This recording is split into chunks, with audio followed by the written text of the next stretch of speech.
Terima kasih Ketua. Assalamualaikum warahmatullahi wabarakatuh. Yang terhormat Pak Menteri Dalam Negeri dan teman-teman penyelenggara pemilu yang saya hormati. Tadi sudah banyak teman-teman lebih bicara kepada unek-uneknya lah, sistem penyelenggaraan maupun dan lain. Saya lebih condong kepada pertama tentunya saya beri aspirasi penjelasan sedikit. Sebenarnya sistem pemilu kita itu sudah baik, Pak. Pertama adanya C1 hasil itu langsung dipoto dan masuk ke server. Semestinya ini server ini justru bisa mengeluarkan laporan khusus didampingi oleh Sirekap. Tapi karena pertama adalah masalah tentunya adalah oknum ya, yang ada keinginan tidak menginginkan sistem ini berjalan dengan baik. Oleh karenanya dalam kesempatan ini Pak Ketua KPU, pertama tentang Sirekap.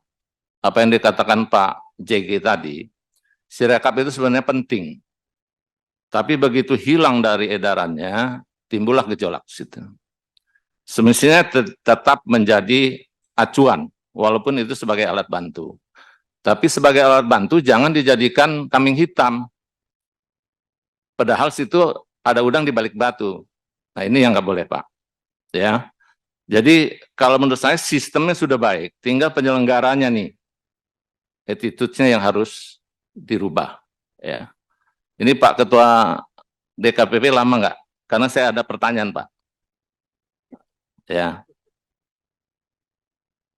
Ini tentang attitude Pak. Ya.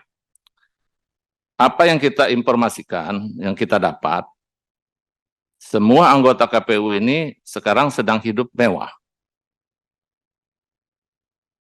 Banyak sekali kejadian-kejadian yang menurut saya, di sini juga ada Pak Sekjen ya, tentang pemakaian private jet. Apakah ini ada nomenklaturnya atau pernah kita bahas pada saat penyelenggaraan kita bahas tentang anggaran. Nah ini harus dijelaskan Pak. Belum lagi terhadap tender-tender logistik yang semuanya tertutup. Ketua, saya minta Ketua tentang tender dan segala macam ini dibuatkan khusus untuk mereka melaporkan. Kita memang tidak masuk ke Satuan 3 kemarin, tapi untuk realisasi pertanggung jawabnya tetap menjadi pengawasan kita. Sehingga ini ada terbuka di sini. Jangan semua anggaran mentang-mentang banyak dipergunakan seenaknya saja. Belum lagi acara-acara dugem. Pasti DKPP tahu. Nggak mungkin DPP nggak tahu, DKPP nggak tahu. Karena tertutup, Pak. Oleh karenanya saran saya, Pak Ketua, DKPP ini dibuat khusus. Kita RDP membuka kelakuan daripada komisioner ini, maupun KPU, maupun Bawaslu. Jangan rapat-rapatnya ujung-ujungnya peringatan keras, peringatan terakhir. Tapi terakhir nggak terakhir-terakhir gitu. Muncul lagi gitu. Nah ini harus buat laporan Pak. Percuma namanya Dewan Kehormatan. Di MK saja mereka bisa rapat terbuka Pak. Masa DKPP yang cuma urusan personal. Belum lagi masalah perempuan yang diulang-diulang tapi tidak ada hasilnya. Nah ini harus dibahas oleh Komisi 2. Harus dilaporkan khususnya tentang realisasi Satuan 3. Kemana ini barang-barang ini yang ini. Termasuk server kemarin tentang Sirekap, begitu dikritik oleh Ray Suryo yang tadinya Alibaba, tiba-tiba pindah. Nah ini juga harus dilaporkan ini Ketua KPU ke kita secara teknis. Kalau mau tertutup, silakan kita bisa tertutup. Ya. Jadi kalau menurut saya, ini kita harus buat khusus untuk KPU ini tentang attitude-nya. tentang tingkah laku. Tadi masalah teknis sudah dibahas oleh semua teman-teman, tapi ini tidak dibahas. Jadi mohon juga dibantu ini Pak Mendagri, karena biar gimana pun juga ini pernah menjadi anaknya dalam negeri, KPU ini. Salah satu sekjen apa dirjennya. Jadi tingkah laku ini harus naik. Ini nanti kita akan bahas juga tentang revisi undang-undang, ini menyangkut ke sana. Yang kedua tentang Bawaslu. Saya pikir Bawaslu ini nggak perlu ada lah. Untuk apa Bawaslu Panwascam segala macam kalau kita datang, dia cengar-cengir, kalau urusannya selesai, dia pergi. Beda Pak, dengan kepolisian yang mengawasi. Mana mau polisi itu diam di dalam ruangan bengong aja gitu. Tapi anak bawah Bapak dengan kamera di depan kita Pak, begini aja. Nggak ngomong, nggak apa. Foto. Tapi begitu TA kita menyelesaikan, beres, pergi.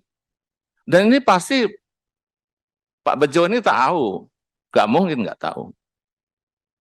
Saya panggil Bejo ini karena panggilan kesayangan dia nih. Mr. Bejo. Jadi dibuat seperti DKPP saja Ketua, baik KPU maupun Bawaslu. Cukup di pusat saja. Jadi KPU daerah itu tanggung jawabnya adalah daerah. Oleh karenanya nanti tolong Pak Menteri, kalau memang kita bisa revisi undang-undang ini, kita buat seperti itulah, otonom aja daerah. Bila perlu, anggota KPU-nya adalah perwakilan partai yang menang, yang ada di DPR RI. Ini pernah kita coba di tahun 99, ternyata berhasil. Bagus, tidak ada korupsi di situ. PDI menang malah, banyak. Ada, artinya yang teraniaya karena fair menang. Gitu. Ini ada ini, tolong Pak Menteri, ya, kemudian Pak Menteri juga mantan Kapolri. Jadi kita buat Gakumdu ini adalah seperti apa Pak? Jadi kalau ada kerjaan baru dibentuk gitu Pak. Jadi satuan polisi saja, nggak perlu ada Gakumdu. Bawaslu itu nggak usah ikut-ikutan. Sudah kita serahkan aja pengawasannya ada di kepolisian. Dibentuk unitnya. Wong di sana itu apa? Reskrim apa itu yang berkuasa kok Pak? Kenyataannya. Bawaslu semua pelangak-pelongok mau datang caleg dari mana? DPR RI ini. Datang. Kalau DPR RI Pak Bejo ya. Panwascam berikut apa itu? Desa itu. Pasukan lengkap. Tapi kalau dia calonnya kere, nah cukup pengawas saja yang datang. Atau kelurahan. Ini kenyataan Pak, bukan saya mau ngarang-ngarang, ini kenyataan.